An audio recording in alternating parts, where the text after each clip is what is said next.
Yo, welcome back to J-Will Trap TV. Today we are covering Atlanta, Season 4, Episode 6. This episode is called Crank That Killer. Let's jump right in, let's go. So on this episode, we start off at Pape's house. Pape is complaining that he has 5,000 channels, but he can never find ESPN. Darius says he should just go ahead and cut the cable, but Pape says he's rich and he ain't cutting no cable. He also says that everything can't be streamed. Earn jumps in and says, what are you looking for that can't be streamed? And Pape says he's looking for CNN. He likes to stay up on the news. Earn tells Pape to stay on the cutting edge of all the news. He needs to follow new media like TMZ, Twitter, the Shade Room comment. Earn then asks Pape if he's heard about the Crank That Killer murders. They say that most of the black murders in the last year in Atlanta have had something to do with the victim have made a Crank That video sometime in their lifetime. Darius jokes that Soulja Boy better watch his back. Earn and Darius start joking about the whole Crank That Killer murders, but then Pape is kind of quiet and he seems a little serious. So it turns out back in 2007 when Pape was trapped in Atlanta, he did make a Crank That Jimmy Neutron video. And it's been on the internet for a long time, but only has 25 views. Pape is a little bit worried that he might be approached on the streets, so he asks Earn if he can scrub the video off the internet. We're back in the studio, and Earn is asking why it's so hard to get sneakers these days. He's trying to get a rare pair of Miracle Nikes, and he called Nike to get a pair sent to Pape, but Nike told him to fuck off. A clerk walks in and says a rapper named Doug next door wants to come in and meet Paperboy and possibly do a song with him. Pape is not really interested, and he pours cognac on his board, so when the guy does come, he can say that he is unable to make any music in the studio. So Doug comes in and Pape gives him 100 reasons why he can't help him hop on a song. And Doug goes like, okay, well you can email it to me. And then Pape is like, no, Wi-Fi is down, everything's not working, sorry. Pape and Earn exit the studio and Pape asks Earn if they're gonna have to pay for that damaged board, which Earn replies no. Pape hops in his car after saying goodbye to Earn, and he hops on his phone and he's looking at that old Crank That Jimmy Neutron video. He sees that someone commented on it with a skeleton, and he starts to worry. We now switch to a strip mall, and we see a guy, his name is Roberto. He's being dropped off by his girlfriend / wife, and while he's being dropped off at work, his girlfriend says, hey, can we kind of, shift gears from your rap career and try to do something else? And Roberto says that, hey, you remember how Big Sean got discovered?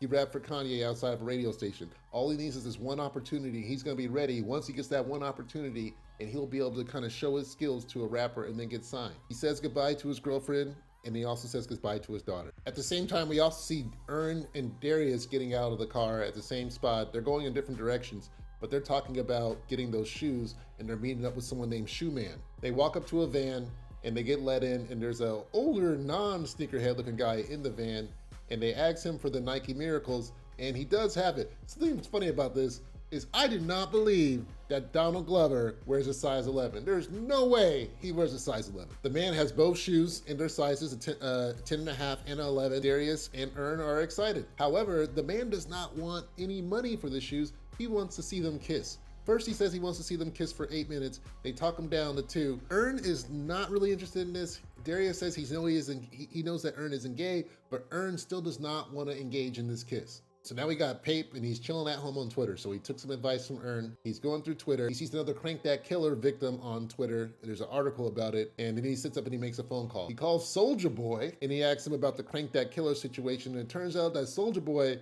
has packed up from Atlanta and gone to his safe farm, which is pretty much a safe house. He advises Pape that he should also get out of Atlanta and go to his own safe farm, but Pape realizes he doesn't have a safe farm. So the phone hangs up, and then Pape is sitting in his house, is too quiet, and he decides to leave. So we're back in the van, and the shoe man is saying the French kiss isn't gonna kiss itself, and Darius is, they're trying to figure this out if they're gonna do it. So Darius and Earn ask for a moment just to talk to each other to kind of figure this out. Earn and Darius are now just in the van by themselves, and they are debating the kiss. Earn is saying that he doesn't want to kiss anyone to get some shoes. And Darius is saying, well, man, these shoes are $10,000. There's only 1,000 of them in the world.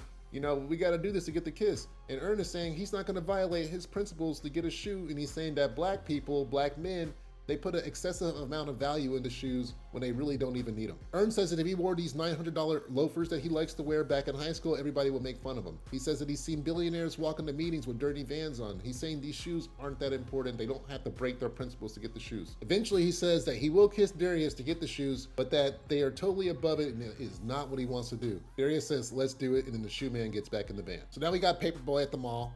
He goes to a pretzel stand and he gets recognized immediately. The woman asks if she can go on live with him, and Paperboy's like, hell nah, but how did you recognize me? Well, she goes on to say that he looks like he's trying to be someone who's inconspicuous, and he has a hat without a logo on it. We got a logo, we got that J-Will Trap TV logo on our hat.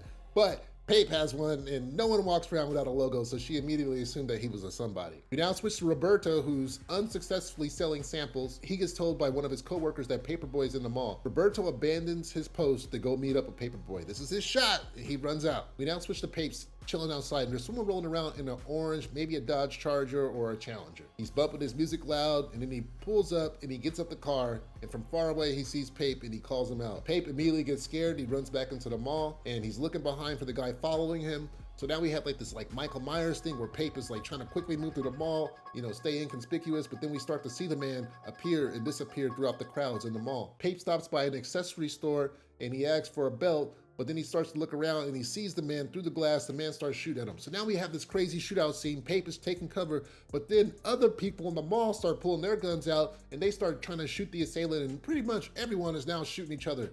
Pape is still trying to take cover. He's not shooting back himself. He's taking cover and then he runs. As he's running out the mall, Roberto comes up and he starts, you know, in the middle of Pape running, starts trying to split some flows. Pape, boom, pushes him out the way. The guy gets thrown into a glass door and he did not get to spit his flow. He was not ready for that opportunity. So now we're back in the van and Darius is trying to move in on the kiss. Ernest still not down, but he relents and they eventually start the kiss. They're kissing, and as they're kissing, the mall shooting starts to spill outside. Some folks are shooting and a stray bullet hits the shoe man right in the head. Once they see that shoe man is dead, they grab their pair of miracles and they rush out the van. Pape is being chased outside and it looks pretty bad. The guy is close to Pape. Pape is taking cover under some cars, trying to move between them. And next thing you know, Doug the rapper shows up and Pape jumps in. Pape is able to escape and he tells Doug that he saved his life. Doug is super excited because he says, hey man, guess what? I'm on the way to the studio and let's hop on the track. And you can tell Pape is like, oh, man. And he starts doing the thing where he looks out the window where he's not making eye contact, but he already did say he owes him one, so he's gonna help him with this song. So we don't get to go to the studio, but we switch back to Pape's spot, and he's looking at some of his clones, you know, and Darius says, oh, they look good.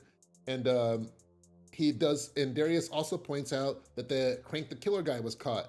He shows him a picture. The guy doesn't look like the guy who was chasing Pape in the mall, but Pape says he ran into someone at the mall that he had beef with in high school and that he's still mad.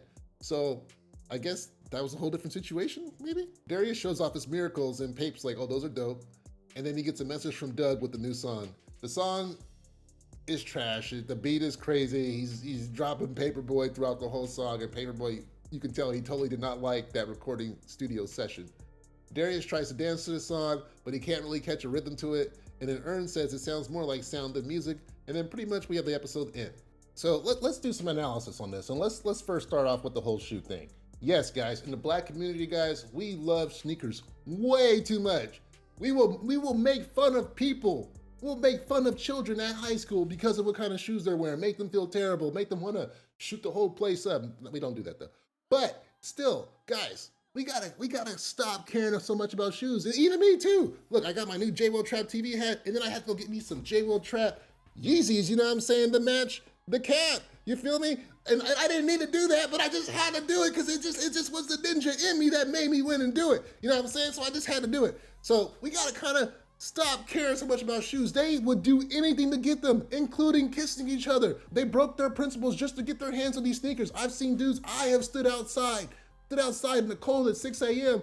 waiting for Foot Locker to open to get my favorite sneakers, bro. We gotta relax. We gotta calm down. You know what I'm saying? And we can't be paying $10,000, $1,000, $400, $500 for shoes when we got other priorities in our life that should probably be taken care of, okay? Boom. So let's move on to Roberto. So Roberto, he's with his girl. She's telling him, you know, they have a kid together. She's saying, hey, I need you to kind of focus more on the career before, you know, you're doing this rap stuff. But he's saying, this is my chance. So when he gets that chance, and a lot of these guys, when they approach, you know, successful artists and stuff like these up and coming rappers, when they approach them, the artist is always in the middle of doing some, whether, you know, I seen this video of 50 Cent where he was shooting his shot at some chick, and then a dude walked up and was trying to spit bars for him, and 50 Cent was like, bro, you gotta do the work. You gotta do the work. It's just like on this YouTube stuff, guys. You guys can't expect an artist to discover you if you haven't discovered yourself. You gotta go and put in the work. You gotta do your own shows, put out your mixtapes, get people to actually listen to you. And you don't have to blow up in your own hood. Now with all these different tools, you can get your work, you can get your voice out there either via SoundCloud or doing something else, maybe a YouTube channel, and then have your music promoted on the side. You guys just can't be approaching rappers just trying to get put on. You guys just can't be next door in the studio and then try to walk into someone successful who put in the work. Because if you look at Paperboy never did it like that. He put in the work. He slowly put in the work. He got his manager, and he slowly did things, club appearances, and he wasn't always big, but then he became big, you know, that first European tour, then had the second European tour.